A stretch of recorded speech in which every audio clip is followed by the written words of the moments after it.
Hello and welcome to the 4-night Season 2 premiere of the Introverted Poets podcast. I'm your host, Eliana Jade. For those of you unfamiliar with the podcast, we are a safe space for the shy writer or poet that wishes to stay anonymous.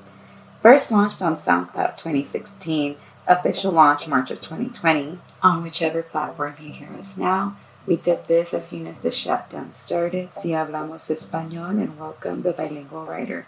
Ways to be featured on this podcast are by submitting stories or poems to us at the Introverted Poet Society at gmail.com, our Tumblr at www.theintrovertedpoets.tumblr.com, Instagram at Introverted Poets Podcast, and our Twitter at IntroPoetPod. All of these are all together lowercase. The info for where you can find all of our social media links will be posted on the description for this episode. We first post a story or poem on our social media 2 weeks prior to the recording of the episode. This is done for the purpose of letting the fans and audience read and submit questions about the story, author, poet, or show. Then when we record an interview via Zoom audio, we ask the questions submitted. Once this is done, the author reads their story or poem. Now, Happy New Year! Hello! I hope everyone's 2021 is starting off okay. I know right now we're enduring our hardest winter. For those of you not familiar, the station is centered in Laredo, Texas, at least the headquarters is. And Texas right now is enduring their harshest winter yet. This was something we weren't prepared for and caught off guard. A lot of people went without power and are still without power. A lot of people don't have running water. And it's really hard. However, I do want to give a shout out for those people that have been stepping up and doing good for the community, whether in Laredo or in San Antonio. I will only be talking about Laredo experiences since I am the one that's in Laredo. I would like to give a big shout out to Lorena Delgado. She was giving out free pollito con fideo in the South Side area for free.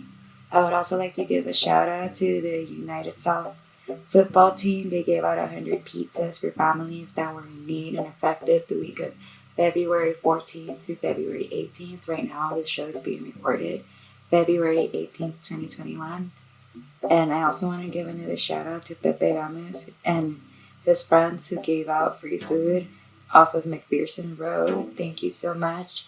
And I'm sure there was a ton of other people giving out free food and helping the community. It's just that I personally didn't see it myself, but if you did, thank you so much for helping our community. Laredo really needed it, and even though our leaders may not have stepped up, or a lot of people think they did not step up, at least we were able to help each other out community-wise, love thy neighbor style, and that makes me very happy that we as a community came through and pulled together. Also, a big shout out to the South Texas Food Bank. They've been going to neighborhoods and asking if people need food so that they can donate it to them rather than having it sit there, going bad. So big shout out to them as well for helping the community out. If you know anybody else that was a huge community helper, whether it was giving milk to people that needed milk, eggs, toilet paper, because right now the grocery stores are barren due to a combination of things, of people hoarding, the light going out, and the trucks not being able to come through to stock up the stores because of the icy conditions that Texas highways were not structured for. So if you know of people that helped out in the community, send me an email to the Introverted Poet Society at gmail.com, or shoot us a tweet or a DM on Instagram, and we'll be happy to shout them out here on the Introverted Poets podcast for being a community helper, whether it be right now during trying times in Laredo, Texas, or anywhere in the nation. Just send us an email. Now back to the show and what we do here, which is storytelling and poetry readings. I wanted to get back to what the first episode ever was, which was what we call the pilot. The first episode to air back in 2016, well, back in 2020 to be truthfully, was called The Collector, written by yours truly, Eliana Jade. Now, we will be kicking off the second season with part 2, or part 1 of The Collector, shall I say, called Summer of 1997. Background on this story. This is the first part of where the collector officially gets started.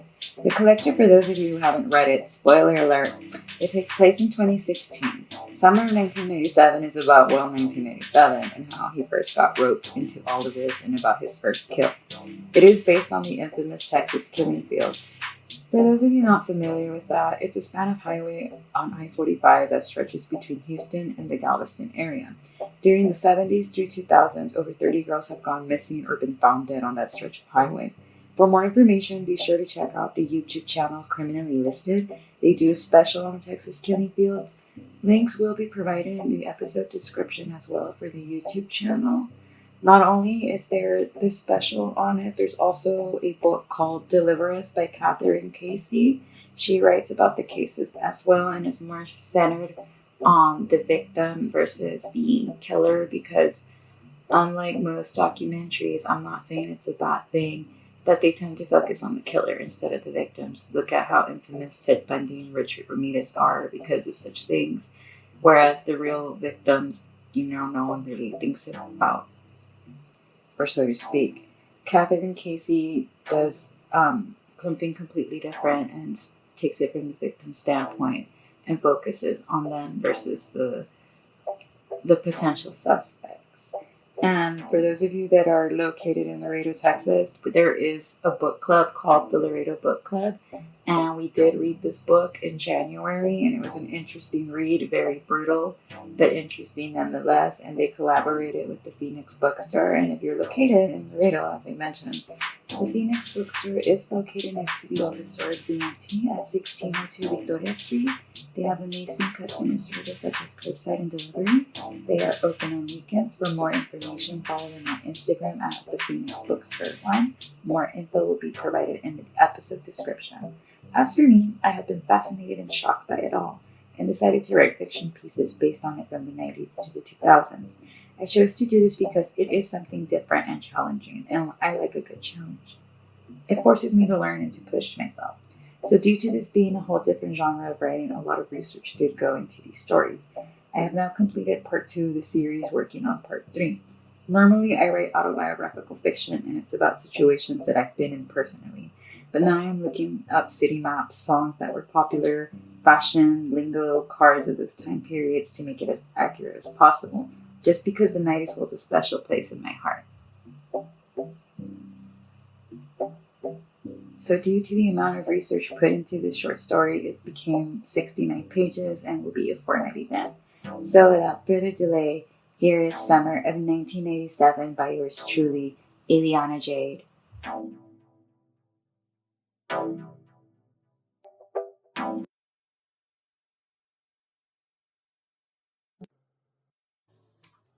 Summer of 1997. Monday, June 9th. It was hot, muggy. The day began at 6 a.m. A mother yelled out, "Girls, get up! Campus today!" Groaned one. "Come on, let's get going before your mom gets mad, Casey," Elizabeth, her friend of 16 years, stated. The girls were upstairs in Casey's room. Elizabeth had spent the night like she had done many times before. Both girls had slept on the floor on a makeshift bed made out of 6 to 5 old comforters and blankets. It was the first day of summer, which meant the first day of camp. This meant the girls would get dressed, eat breakfast, and hitch a ride towards their inner Houston area church. Elizabeth stood up and turned on the light.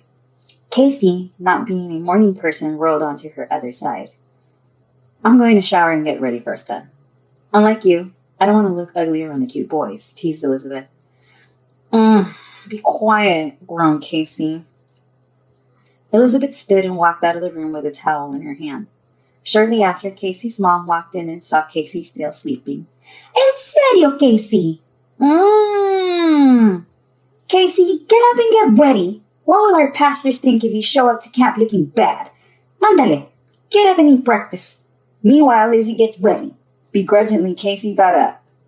Her front half of her hair flat and the back part a bird's nest. Her curls had gotten tangled and created tunnels while she had slept.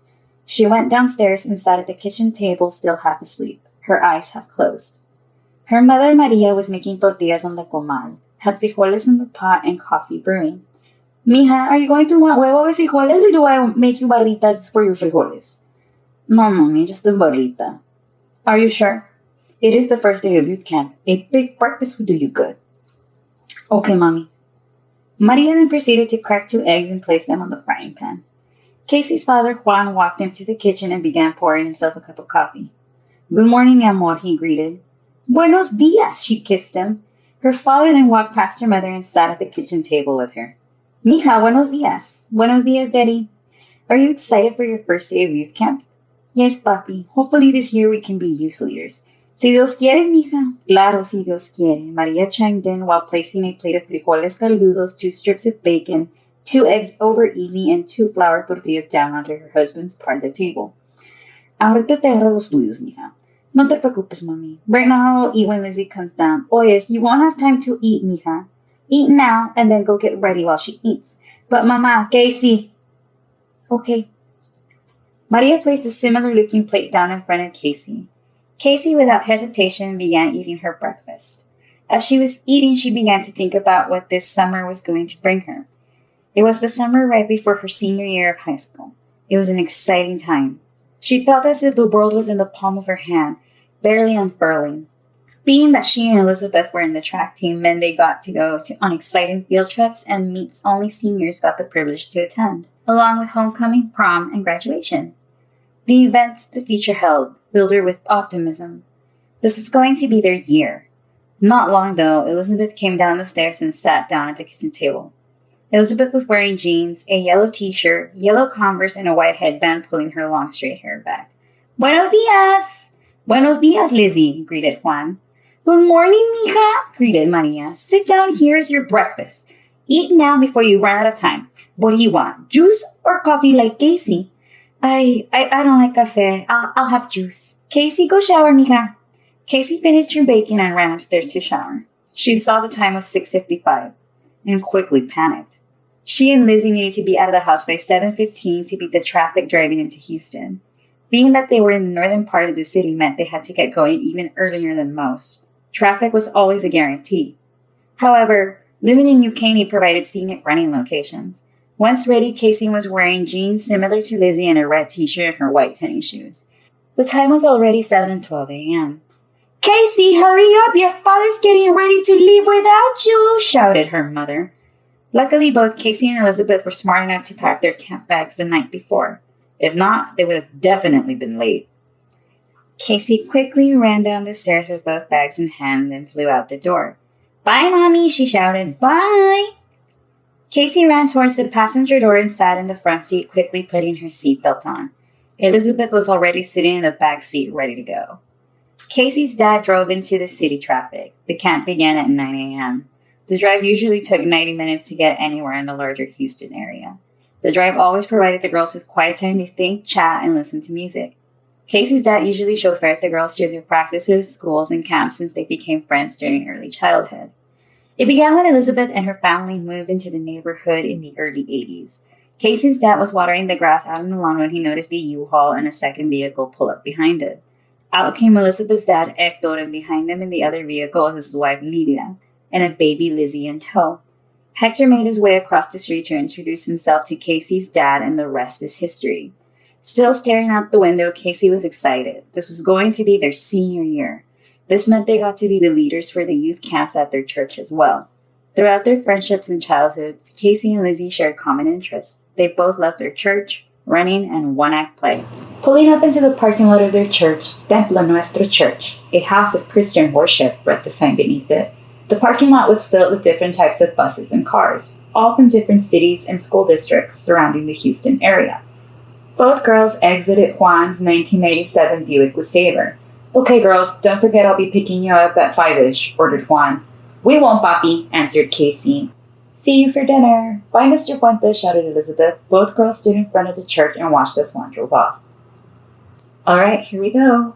Our first day as youth leaders, whispered Casey. Both girls turned around and began making their way to the church's main office. They walked between the megaplex's buildings, one on the right facing the I-45 highway and the other facing the greater downtown Houston area. In the middle of both buildings was the main office. The girls walked into the secretary who was sitting towards the window facing the right. Good morning, Lizzie and Casey. Pastor Lynn is waiting for you all in the lounge, she instructed calmly. Marcella had been the secretary for the church for as long as the girls could remember. Now much older, Marcella had streaks of gray and blonde in her once long black curly hair. The girls walked past her desk and into the lounge of the pastors. Once in the lounge, there was a lot of noise and clamoring around. The church pastors and youth leaders were all scrambling, some with clipboards, others with boxes. Whoa, I'm not used to seeing so many people, exclaimed Casey. I know, right? It's like all of Houston's in here, replied Elizabeth. Oh, come on, girls, don't exaggerate. The Lord can hear, said a familiar voice. The girls turned around and saw the church's head pastor, Glenn Diaz, standing at about 5'10", tan, slim, and with pepper hair. Good morning, Pastor Glenn, they greeted. How are my two new youth leaders feeling on their first day of camp? He inquired. Excited, shouted Casey. A bit nervous, shyly added Elizabeth. Don't be nervous, Lizzie. The Lord is our shepherd and he will guide us through this magnificent camp. Now, here are our youth leader shirts that we ordered 2 weeks ago, and here are your clipboards. Now we'll be having some visitors. You two girls will be the liaisons to our visiting speakers. Now go meet with Marcela so she can help you make the goodie bags for the children and our speakers. Pastor Glenn handed the girls their items and went off on his way. Both Lizzie and Casey looked at each other for a moment. Wow, a lot of responsibility for camp leaders, huh? Mentioned Casey. Yeah, but remember, it will look good on our resumes when we apply for colleges, reminded Lizzie in a positive tone. You're right, Lizzie, and it's not like we have to deal with the kids directly. We get to do behind-the-scenes stuff. Exactly. Now let's find Marcela so we can make the bags and see who is going to be our guest speakers. You're actually excited for the guest speakers? Asked Casey. You're not? It's just, I don't know. Pastor Glenn brings those stay away from drugs people every summer and they always do the same thing. Well, this year I heard that it was going to be different and with multiple speakers. Hey, maybe that band POD's going to come. Keep dreaming, Casey. The girls walked to a table in the back of the lounge and found Marcela. Okay, girls, here we're going to start making the goodie bags for the guest speakers and other visitors. We're going to put Templo Nuestro sweat towels in the bag, a water bottle, pencils, stress balls, and a notepad with Psalms written on them. They are all going into this big green city of Houston tote, Marcela instructed excitedly. Do they have to be made in any particular order? Asked Casey. No, just make sure for right now that there are no leftover items. Now, girls, make sure they're done before our first guests arrive in 2 hours. I'll be back. I'm going to get the prize bags ready for the children, responded Marcela while she walked away from the table. The girls looked at the clock on the wall and saw that it was 9:15 already, and they had to get moving. Casey and Elizabeth quickly sat down and began making tote bags for the guest speakers as per Marcela's orders. As the girls quietly assembled the bags, the noise in the pastor's lounge began to slowly die down. This was due to the pastors organizing other youth leaders and leaving the convention buildings. One by one, all the pastors and the respected youth leaders left to go get the camp started. Unlike Casey and Elizabeth, other youth leaders their age were going to be in charge of overlooking the younger children who are attending the camp. Every summer, the format stayed the same. The members of Templo Nuestro who were seniors in high school were to become youth leaders and assist fellow pastors in the camps and sermons. The youth leaders assisted the pastors in helping entertain the children during the camp by making sure they paid attention, substituted for the pastors in Bible study if needed, helped with the food drive, etc. Due to Casey and Elizabeth being members since childhood, the girls had a special pick and chose to work behind the scenes this summer as opposed to participating with the children directly. Since the lounge had fallen quiet, the girls were able to quickly finish the bags in less than 2 hours. Just as they were finishing, Marcela came back with a group of 6 people, 3 men and 3 women. Both girls looked up at them. Girls, I want you to meet the group who will be assisting our pastors throughout the week. They are an improv group called Pray. The girls looked at the members. One was tall, light-skinned, with black gelled hair, blue jeans, and a flannel shirt. A man. The second was a bit taller, the first male with light brown hair, also gelled back with a red and white baseball tee and blue jeans. The third male was short, tan, husky, with black curly hair, blue jeans, and a black t-shirt. The first female was blonde with curly short hair, fair skin, and was about 5'6". She was wearing blue jeans and a white t-shirt with a cross on it. The second female was a brunette with straight long hair, fair-skinned, also wearing jeans and a red t-shirt. The third female was taller than the girls and was wearing jeans and a t-shirt, as well as her hair was in a pixie cut. Casey and Elizabeth were, of course, more into the male counterparts. "Hi," said the first male. "I am Isaiah." "I'm Edward," said the second male. "And I'm Joshua," said the third. "I'm Sarah," greeted the first female. "I'm Joanna," added the second. "And I am Hannah," said the third. "Hi, I'm Casey, and this is Elizabeth," she stuttered. "The girls will be your liaisons and will assist you with anything you all need, and they also have something to give you," Marcela said while motioning for the girls to hand over the bags to each of the members. Casey and Elizabeth quickly got a bag for each of the members and handed them one. "Here you go," said Casey while handing bags to Isaiah and Edward, while Elizabeth handed bags to Joshua and Joanna. Marcela handed bags to Sarah and Hannah. "Oh, wow, God bless you all," gushed Edward. "Oh, cool, a notepad," exclaimed Joanna. "Alrighty, here is the itinerary for today and the week," Marcela said, handing the clipboard to Isaiah. "Anything else you might need, feel free to ask Lizzie and Casey. I will be assisting the pastors out in the assembly." Marcela closed the door to the lounge. The girls were left alone with the troop. "Alrighty, we'll be speaking to the kids after lunch. Remember our prep work group," instructed Isaiah. "Yes," the remainder agreed. The troop then turned to face the girls. "It is barely going to be noon. When does lunch end?" asked Edward. His smile was bright and inviting. His hazel eyes made Lizzie and Casey feel an awakening in their stomachs. An hour?" Lizzie quietly whispered. "I'm sorry, I couldn't hear that," said Edward, who walked closer to Lizzie and leaned in inches away from her face, all while maintaining a smile. Lizzie stuttered. "Lunch ends at 1 with all the children from our parishioners and the ones from other cities. We give them an hour to form a line, get their sack lunches, and just relax. Then at 1 o'clock is when the guest speaker goes on and teaches the kids the word of our Lord," answered Casey sternly. Edward then straightened himself and smiled at Casey. "Why, thank you for sharing," he gleefully exclaimed. "Not a problem," replied Casey. Lizzie looked at Casey and gave a quick look with her eyes. Casey then gave Lizzie a quick glance back. The excitement in Isaiah's tone and the warm smiles in his troops' faces made it easy for the girls to help them in their task. "Sure, aside from going first in the icebreaker, what else can we assist you all with?" asked Lizzie. "I'm glad you asked. You can help us by writing what each color of candy means on the board. I would, but my handwriting is bad and the girls are getting lessons after the icebreaker ready," said Edward while handing markers to the girls. The girls took a bucket full of dry erase markers in multiple colors. Joshua then wielding a dry erase board where the girls could write the key to what each color of chocolate represented. While eating their sack lunches, the girls quietly worked on their task.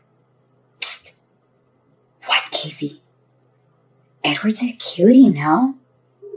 "Yeah, I guess."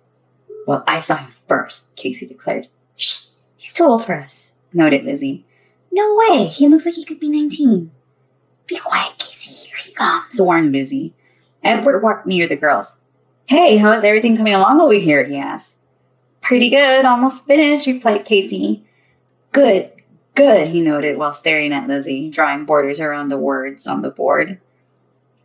"Wow, that's really pretty, girls." Or, "Wow, you girls are just better than guys at decorating. You're doing an amazing job. Lisa, is it?" Lizzie got nervous as she heard him call her by the wrong name. I guess," she nervously responded. "It's Lizzie, short for Elizabeth," corrected Casey.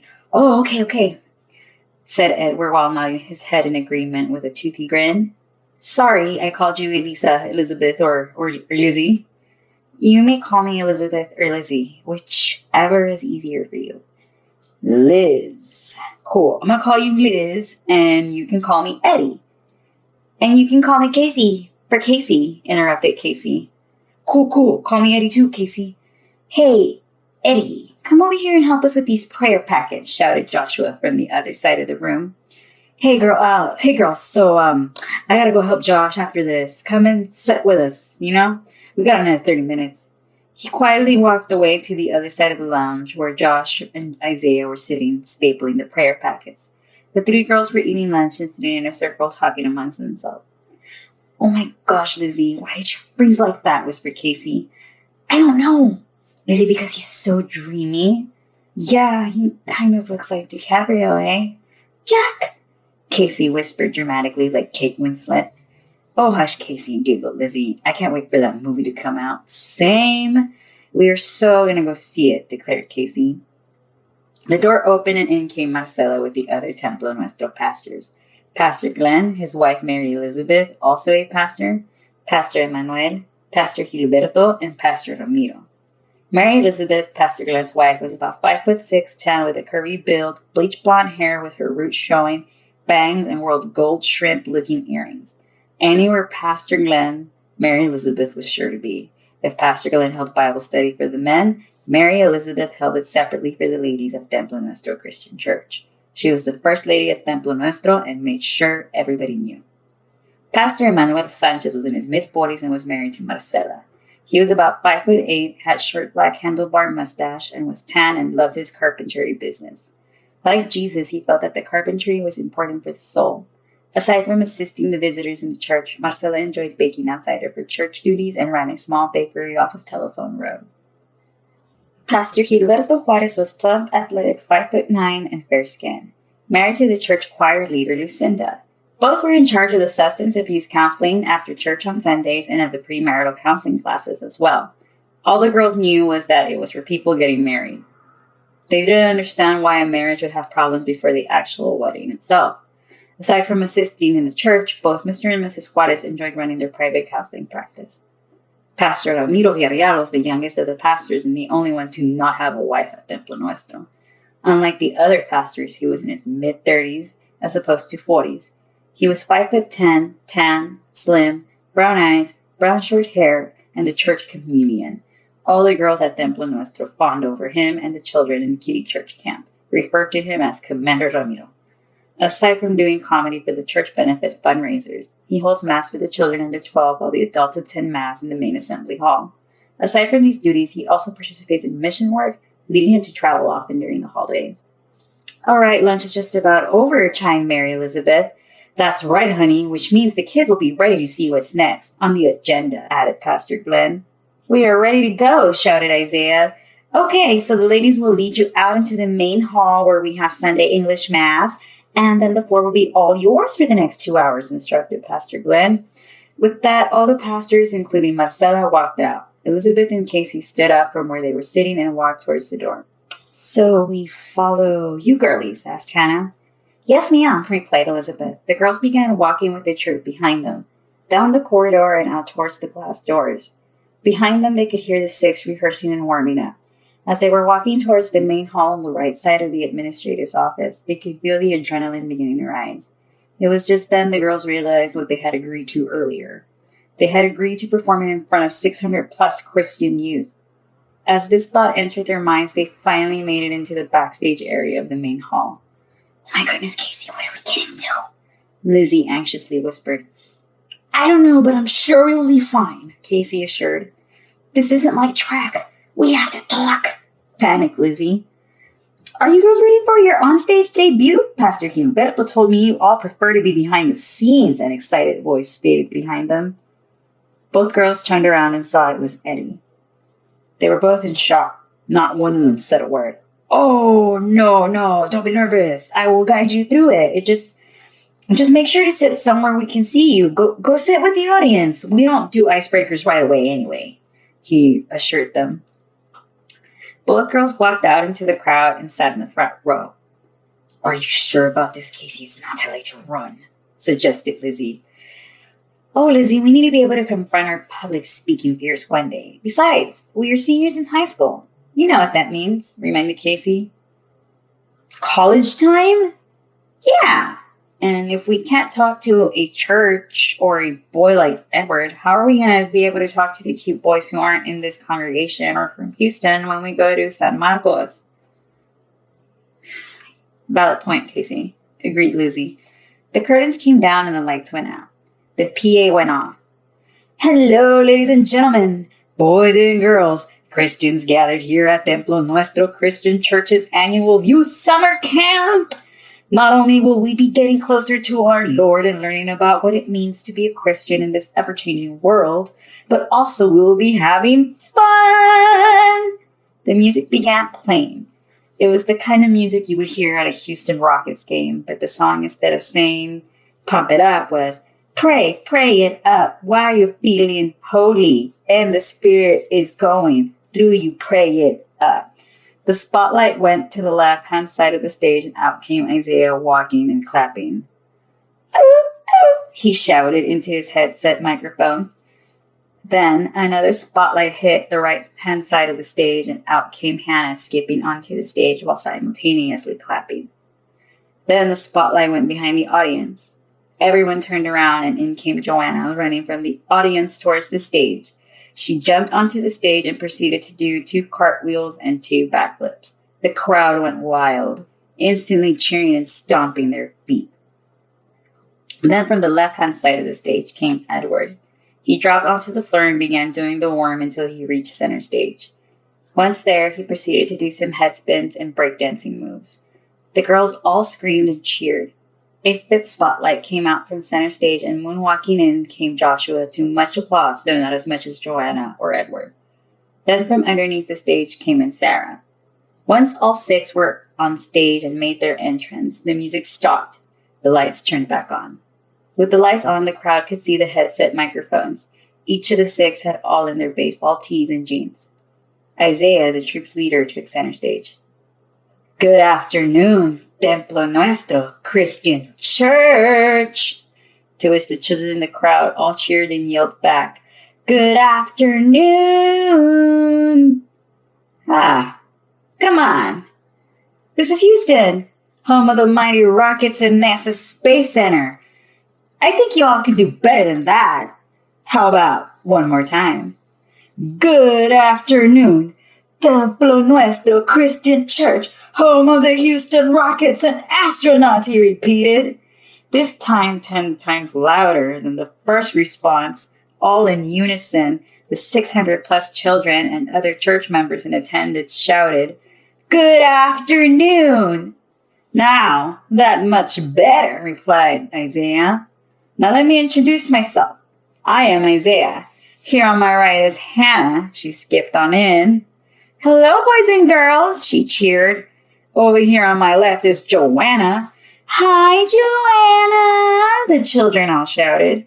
"Hi, kids," she softly sang. "She is a cheerleader of the group," explained Isaiah. "I love cheering for Jesus," she shouted. "Don't we all?" asked Isaiah. "Yes," the children all shouted. Now, over here next to Joanna is Edward. He's the comedian of the group. "Hello, kiddos," he said in a weird, deep voice. The children all giggled. And next to Edward is Joshua, a big Michael Jackson fan. "I love to pray to Jesus," he said in a Michael Jackson way. And last but not least, Sarah. "Hi, kiddos." "Hi, Sarah." Sarah is our theater leader. She is one impeccable actress. Now, together, all 6 of us combined make up this super uber trooper group that loves Jesus, known as Pray, stated Isaiah. Has anyone ever heard of Pray before? No? Okay, well, that is why your pastors, such as Pastor Glenn, Pastor Ramiro, and all the other good folks here, asked us to come and talk to you all, stated Joanna. "We are a fun group whose mission is to spread the word of God," added Edward, "and spread awareness against the dangers of strangers," informed Joshua, "and the dangers of drugs and alcohol," chimed Hannah. "But we do this all while singing and having fun," cheered Sarah. Now, from today through Friday, we will be hosting afternoon assemblies and having loads of activities. But first things first, let's get to know each other a little bit, shouted Isaiah with enthusiasm. "And how are we going to do that?" asked Hannah as she were in an infomercial. "I'm glad you asked, Hannah. We are going to play a game called Icebreakers, like the Mentos candy, only we don't have the candy and it's a different kind of candy in a game," instructed Isaiah. "And we are not doing it with Mentos, but with M&Ms! Each color represents a different question to be answered by the person who draws it. As Isaiah described the activity, Joshua and Sarah rolled out the board both Casey and Lizzie had worked on in the morning. Oh my God, this is it. Shh, don't take the Lord's name in vain. I'm sorry, I'm just really nervous, whispered Casey. Okay, so Hannah got a red candy. Red means something you did yesterday. So boys and girls, Hannah will tell me something she did yesterday, explained Isaiah. Well, yesterday I went hiking before taking the drive here to Rockets Country. Woohoo! Woohoo! The children cheered back. Now, my turn. Isaiah stuck his hand in the M&M bag and took out a blue candy. Well, now blue means something I learned last week. Well, I learned how to fish last week. Now, to make this a little more exciting, I'm going to need 2 volunteers from the crowd, stated Edward. He looked out into the crowd and quickly spotted Casey and Lizzie sitting in the third row. How about you 2 girls, he said, pointing at them. The spotlight was then on them. In a flash, they were asked to walk onto the stage. Both Casey and Lizzie sheepishly walked on. Come on, don't be shy, he reinforced. Both girls walked up through the left-hand side of the stage and slowly made their way towards the center where the troupe was standing. Casey stood next to Hannah and Joanne, while Lizzie stood next to Isaiah and Sarah. Okay, here we have these 2 lovely volunteers. What are your names? Sarah handed a mic to Casey and Edward.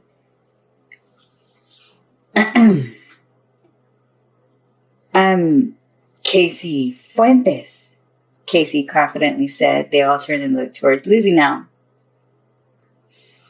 And I'm Lizzie, she meekly stated. With a big enthusiastic smile and pearly whites showing, Edward turned to the crowd and shouted into the mic. Well, boys and girls, ladies and gents of Temple Nuestro in Houston, Texas, home of the Rockets, let's give a big round of applause so loud the angels can hear us in heaven for Casey and Lizzie. The children all shouted and applauded in unison. The applause all sounded as if one giant robot was clapping for the troupe and 2 girls. Once the applause and cheers died down, Edward stepped aside from center stage and let Isaiah take lead. Isaiah walked up to the girls. First off, thank you. You 2 young ladies are doing an amazing job volunteering for this icebreaker. Now, the purpose of the icebreakers is that we all get to know each other better. I want you all to do this with your neighbors sitting next to you towards your right. If not your right, then your left. And if not your left, well, someone you don't know. Ha ha, he instructed. So you 2 said your names are Casey and Lizzie? Yes, answered both girls. Okay, now Joanna and Hannah here are providing you a bowl where you can stick your hands in. Joanna and Hannah held a colorful bowl of the milk chocolate pieces. Casey stuck her hand in first. Okay. Here goes nothing. Lizzie took out a green candy and Casey an orange one. Wow, green for Lizzie, shouted Hannah enthusiastically. Okay, so green means your favorite movie. What is your favorite movie, Lizzie? Asked Hannah. My favorite movie's Grease? Lizzie nervously answered. Now, what color did Casey get, Joanna? Asked Joshua. Casey got an orange one. Orange means one thing you do well. Casey, what is one thing you're extremely good at? Asked Joanna. I'm really good at running, she answered confidently. Oh, really? Asked Isaiah. Yeah, both Lizzie and I are senior track runners this year at our high school. We can't wait to go to all the meets this upcoming season, Casey reiterated. That's awesome. I bet you win all the track meets for the church, stated Isaiah, and the crowd of children and senior youth leaders cheered and applauded. It was true. Both girls were star athletes not only at their high school in New Caney, but at their church as well. Now, boys and girls, your youth leaders and pastors will be passing 1 jar filled with colored candies, 1 per row. So please share and get to know each other when they're being passed out. These activities are meant to be fun and also for us to know each other, emphasized Isaiah. After the troupe turned off their mics and huddled up in a circle, leaving the 2 girls standing in the middle of the stage, all the pastors of Templo Nuestro began forming groups of 20 and handling buckets around. We should help with these icebreakers, Casey, mentioned Lizzie. Yeah, I didn't know our auditorium could fit this many people, stated Casey. An ocean of bodies and we were at the shore. No kidding, Lizzie. Hey girls, a loud voice shouted from behind them. They turned around and saw Edward coming towards them. You all did great. I just wanted to say on behalf of all of us from Pray, we are all very proud of you. Thanks, Eddie, said Casey. Thank you, Edward, said Lizzie. Oh, come on, you don't have to call me Edward, Lizzie. I don't call you Elizabeth. It's okay to call me Eddie. Oh, all right, if you insist, replied Lizzie. Okay, well, I'm going to go help out your pastors with these icebreakers. Edward hopped off the stage and made his way towards Pastor Ramiro. The girls both followed suit behind and made their way towards Marcela. Girls, she stated, glad you are here. How about you two make a group of 20 students for the two of you and you all do the icebreakers? You mean we lead a group of 20 together or separately? Separately, Lizzie. Come on. You are going to be a senior. You need to get out of your shell, mija. Si no, no vas a estar lista para el colegio. Now, is this the time to start practicing your leadership skills? So, here are the buckets. Now you get these 20 and Casey get those 20 over there. Both girls began to walk towards an open space in the auditorium.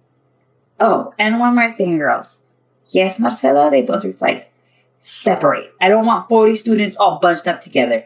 Casey to the left side of the auditorium and Lizzie go to the far right. As always, the girls did what they were told. Lizzie went to the far right and Casey to the left. Both girls made their sets of 20 line up with 2 rows of 10. Lizzie introduced herself and handed the bucket filled the candies around down the line. Take one down and pass it around and so on and so forth. When the last one gets it, let me know, she calmly instructed. It was always easier for her to talk to small groups of children than it was when it came to peers of her age, or boys. This was easier due to the children being members of the church, therefore children she has watched over with Pastor Ramiro whenever he needed assistance at the kiddie church. Over on the left, Casey gave out similar instructions. Casey, being the extroverted of the two, never had a hard time publicly speaking in front of a crowd or a small group of people. She certainly didn't find it difficult to keep up with her peers or boys she found handsome. As Casey was instructed for 20 to look at the overhead and figure what each color of candy represented, she noticed someone was looking at her from afar. It was Edward. He was talking with Pastor Ramiro and the children in a circle, but kept locking eyes with Casey. Casey smiled and winked at him. Edward didn't respond. He just stared at her blankly before giving her his back.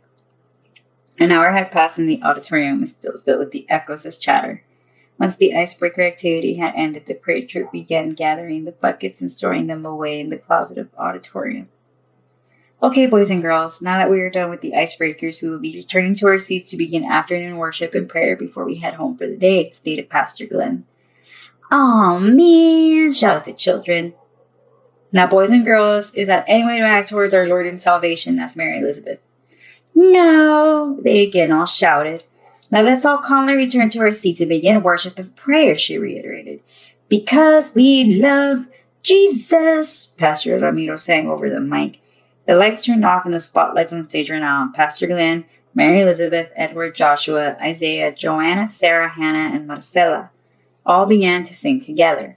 The children and other youth leaders were now at their seats, all joining hands and singing along. After worship and prayer were finished, the girls helped their pastors line up the children and load them onto their buses. The first day of camp had ended and the girls were both exhausted. It was 3 p.m. by the time it all finished. By the time the last bus had left, it was now 4:45. Both girls walked back into the main office and patiently waited indoors for Casey's dad to pick them up. Are you sure we just can't take the bus? We still have to get some running in today, asked Lizzie. It's really hot outside right now, Lizzie. You want to get a heat stroke? We live in Houston, Casey. It's always hot outside. The girls were sitting on the chairs in the lobby right under the vent. Lizzie threw her head back and was about to close her eyes when she heard the lounge door swing open.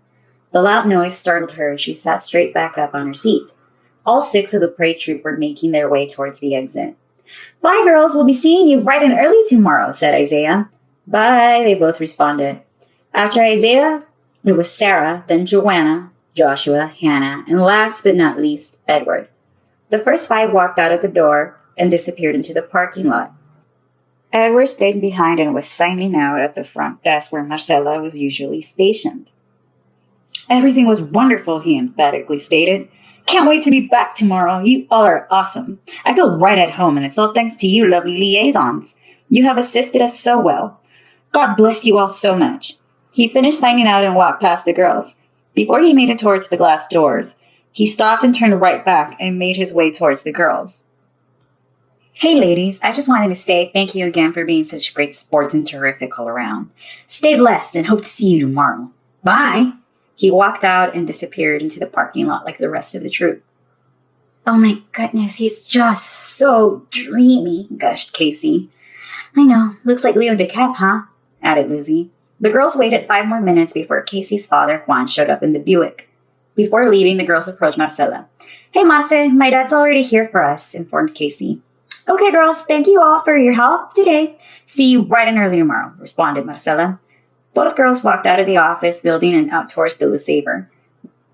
Once in the car, another long ride was ahead of them. However, due to the rush hour traffic, the 45-minute drive will now be an hour and a half. Good old Houston traffic between 3 to 8 p.m. How's camp, girls? Asked Juan. Good, puppy, replied Casey. Did you learn any new psalms or prayers today? No, we just helped with getting our guest speakers ready for the performance. A performance? He asked.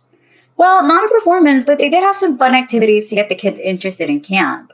Like what? Well, for one, they made a big deal when they were first introducing themselves. One of them even did backflips onto the stage. Oh wow, sounds exciting, mija. Was Lizzie the one backflipping? All 3 began chuckling. No, Lizzie got super shy around her guest speakers and was nervous on stage, teased Casey. There was too many people on stage, rebutted Lizzie. On stage? Did you all perform as well? Asked Mr. Fuentes. No, we just helped the group with their icebreakers activities, or whatever they're called. My boss is making us do those in the seminars lately, Juan mentioned. Really, Mr. Fuentes? Adults have to do weird things like that too? Asked Lizzie. Yes, Lizzie, there are a ton of different icebreakers to play when first meeting new people. Which one did you all play? He asked. Well, we had to stick our hand in a jar filled with colorful milk chocolates, and each color represented a different question, replied Casey. That's a new one. I'll bring it up to my boss. Papi, get your own ideas. Don't be stealing praise. Pray? That's the name of our guest speakers group. Pray. Oh, okay. Both Lizzie and Casey stayed staring out the window the remainder of the drive from Houston to New Caney. By the time they arrived home, it was already close to 6:30 p.m. Both girls got dressed in their tracksuits and headed out for a run. They ran down the neighborhood street passing Lizzie's house. Lizzie's parents were outside watering the grass and waved back as the girls ran past them. They made a left at the stop sign and headed out to their street and then onto another beautiful suburb in New Caney. The girls were passing Autumn Leaf Lane. The houses were always still and quiet during sunset. Clashes of red and yellow made a power pink to a soft lavender. The best time to run. No cars since all the dads and moms who work in the inner Houston area were finally home and indoors with their families. Running in silence had been a favorite pastime for the girls.